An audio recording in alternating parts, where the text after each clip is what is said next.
All right, so welcome back. One of the heroes of combat radio. You know his work well. He's got an extensive resume that's pretty complex, and I would go to IMDb for all the 900 plus credits he's responsible for. We know him as the director and creative force behind our annual Christmas broadcast at the event we do to help social services. So please help me welcome Jude Prest. How are you, Jude?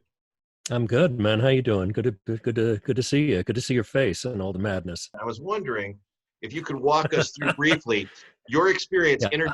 interviewing Charles Manson. One of the more surreal things I've ever done in my life. Probably for about a 13 or 14 month period, I was a true crime guy. As part of that, I sat down with a lot of criminals, and one of them, the most infamous, and the Manson one was very interesting because where Manson is or was, he's passed away now, but at Corcoran Prison, and it's the special housing unit, and you have to go through all these protocols to get there.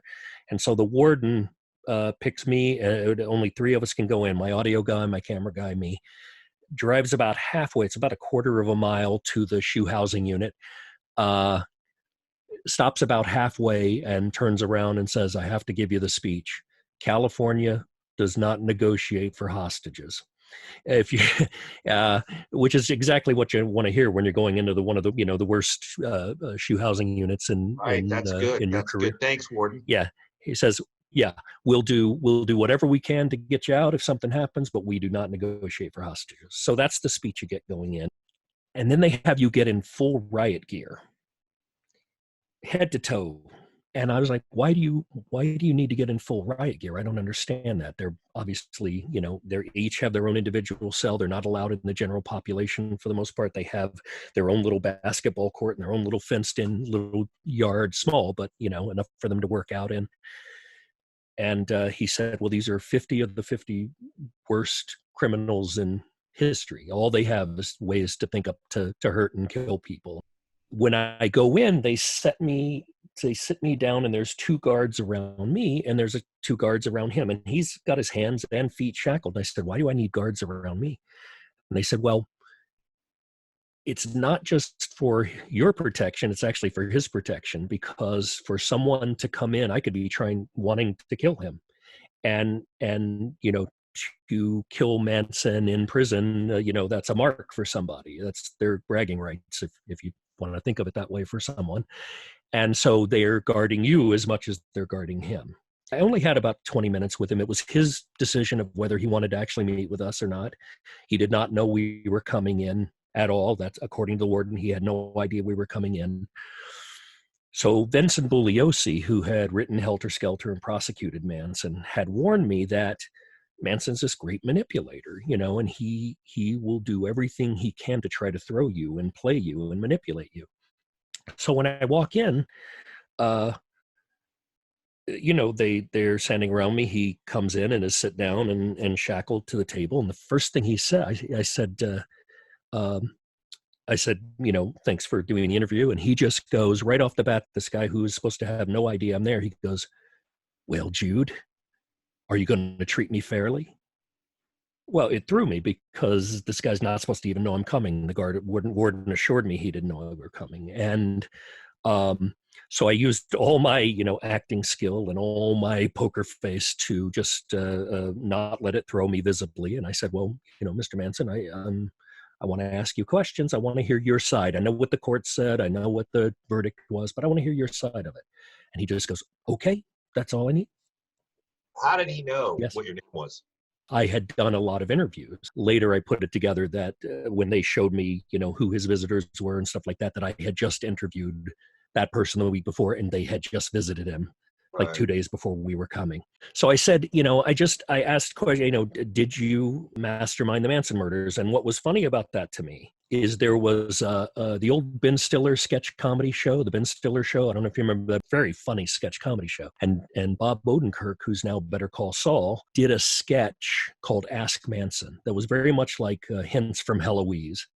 And somebody would write in and they'd say, it's Manson in prison with the long hair and the swastika. And they would say, I spilt I spilt wine on my silk shirt. How do I get it out? And Manson, I'd watched hours and hours of parole hearings, and he just nailed it. Manson would, Odenkirk as Manson would go off on this 3, 4, 5 minute diatribe. Well, I could kill everybody if I want, and just go off on this long thing. And at the very end, after he'd gone off this, 2-minute rant, would go, little lemon and soda water, and answer the question. And that was exactly how Manson was. I said, Mr. Manson, I just wanted your take on it. Did you mastermind the Manson murders? I could kill it. I'm Jesus Christ. I could do.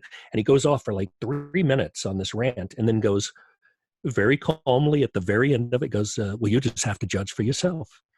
And sort of answers the question, but he never answered a question straight. So what are you thinking? What's your initial first impression of Manson? You're in there, he's in there, the guards are in there, you're in riot gear, he's shackled, he shows up, he says that to you and takes you back by knowing your name. And then, like, what is the emotional impression of the room?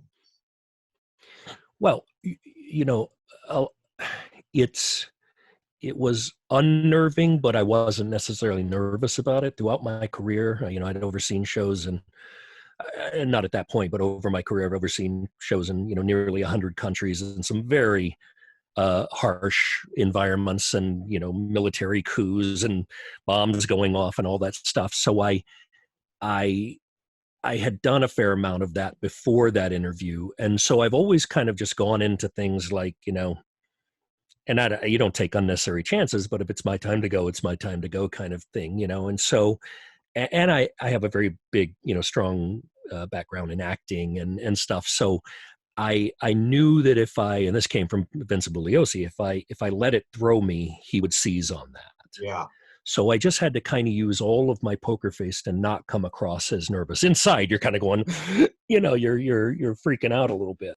But also there's something, and I don't mean this in any way to sound, enamored, but it's kind of you look back on a lot of these things as a kind of a cool life, experience. Like, I sat down with Charles Manson. There's not many people that say that.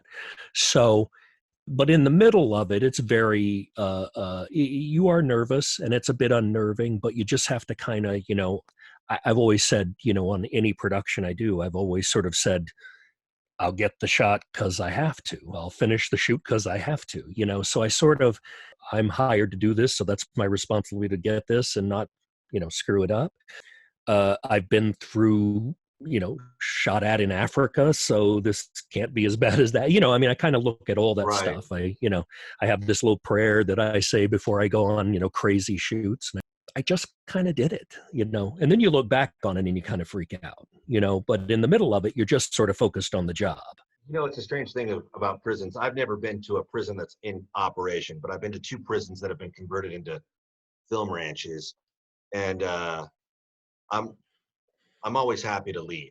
I did a show on the origin of body modification and tattooing all over the world. Big 2-hour special called Human Canvas, Sacred Skin. And I spent 2 weeks with Aboriginal tribes out in the outback of Australia, Maori warriors in New Zealand, where they actually carve in the moko tattooing into the skin and then pour the ink in with no anesthetic of any sort. And part of that was the prison tattooing. I go to like 2 different prisons to do it. And the California one, we drive in, and again, you get the kind of the warden's speech. But I remember at one point they walked me out to the yard, and my guard had a guard with me, and they walked me out to the yard, and all these guys that I was interviewing, in fact, I built a montage. My intro to that show was a montage of, what they were all in for. And it was, murder, attempted murder, mayhem, arson, murder, bombing. And I'm in there and I'm talking to these guys, and we're talking about the prison tattooing, and, they're being very open with me and very cool. And it's a big, like, fenced in kind of basketball court area. And I'm talking, and I'm really involved, and my camera guy's filming, and, we're going to town. And suddenly I look around, and like, all the guards have left. All the guards have just gone back to whatever they were doing. And we're sitting in here with like, 20 convicted felons, and it was a moment. Again, I didn't let them see that, but it was a moment where you were like, anything could happen right now. I mean, it's just, and I couldn't wait to get out of there. But Well, it's definitely you know, I'm sure they had you from the tower, but it's definitely uncomfortable. yeah. All right, well, hang on. I'm going to end the show, and then we'll talk for a minute. Sounds great. All right, so listen, you can find Jude at, Jude, what is all your magical Twitter handles and all that? The website is judegp.com, www.jude, J-U-D-E, G as in George, P as in Paul.com. Thank you. Always love the chance to sit down with you, and always love the chance to just kind of hang for a bit. Thanks, buddy.